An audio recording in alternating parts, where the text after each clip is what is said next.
Hey guys, my name is Alicia James, and these are my top 5 hair growth tips for kinky, curly, natural hair.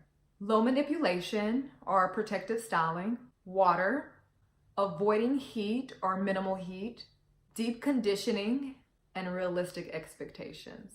So those are my 5 tips. If you want to get more detail about how those things work for my journey, then stay tuned.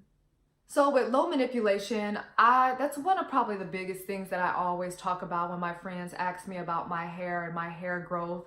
A lot of them got to see me do that second big chop and watch the process of my hair growing. Some of them were natural just like me, and my hair just kind of thrived beyond where they were. So obviously they have a lot of questions about what I'm doing, and I always talk about low manipulation.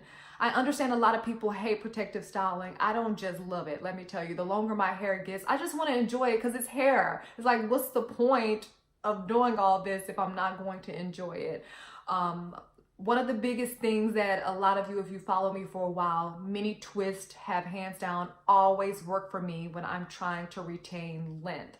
So I guess it's just going to depend on what part of your journey you're in. If you're trying to retain length and you have length goals, then sometimes you're going to have to do some of those things that you don't want to do. I also do bunning, and then I also do wash and goes. With my wash and goes, I don't do a lot to my hair. At the beginning of the week is when I do my finger detangling and I wash my hair, I co-wash.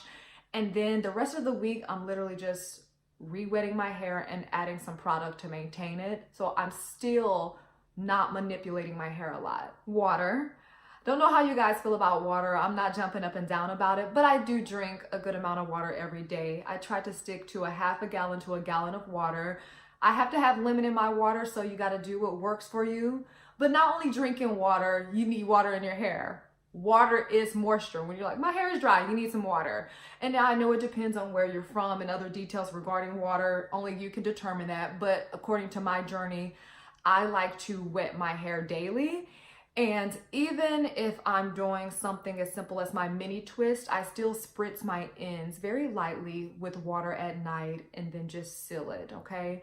Water, water, water. Heat. I will be the first to say it here, okay? That is my biggest regret in my first journey.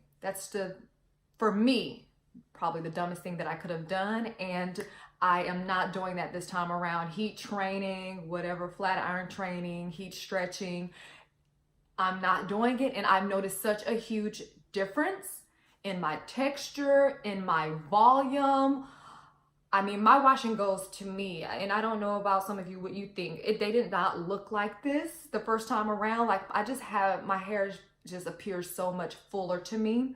So I am staying as far away from the flat iron as possible. Now the blow dryer, I do stretch my hair out with the blow dryer when I'm doing my mini twist, which is not very often, but I do let my hair dry overnight. And then when my hair is still just slightly wet, I take the blow dryer like this and I'm drying my hair. So I'm still sticking to minimal heat.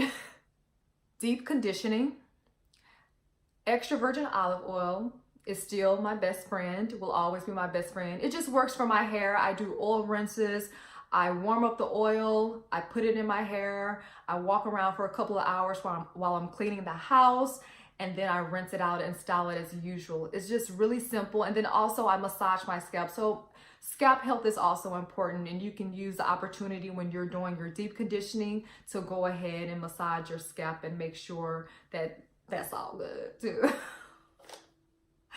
I don't really like the way I said that, but moving forward. Realistic expectation. So I don't want to make this a deep video because we're talking about hair and we're enjoying talking about hair. But as far as my journey, I can be honest and say that there is a mental part of this. Just because of how I know growing up, I saw hair and how I thought it was supposed to be and what it meant in regards to beauty. So making the transition to natural hair and seeing so many different types of hair, especially now because everybody is natural, everybody's curls and coils are different, and everybody's hair does certain things and your hair doesn't do it. Sometimes there is a little bit of an insecurity that goes into that. But number one, you just want to enjoy the journey and just learn to embrace what you have. And number two, just understand our hair is so unique. Like even with my daughter, her curls are different. The way her hair styles is different. Just everything is so different. So you just have to learn in the journey to just embrace what you have. I have a lot of friends who they're natural and they're kind of going through that process and struggling through that. But I've seen them start to embrace it, which I'm totally loving it. Everybody around me is going natural and I love it.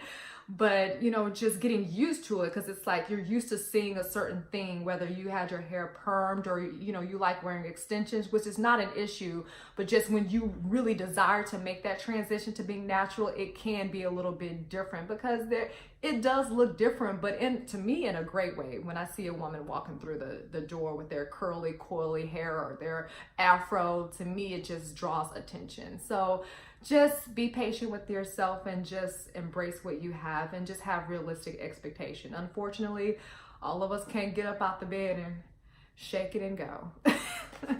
All right, so if you guys have any questions, leave it down below. Again, I try to keep my videos quick and easy, but if there's something that you have questions about regarding my hair growth tips, leave it down below. I try to answer questions within the first 24 hours of having a video up. So if you get in within that time, I'll definitely make sure to respond to you. And I look forward to our next video. Thank you.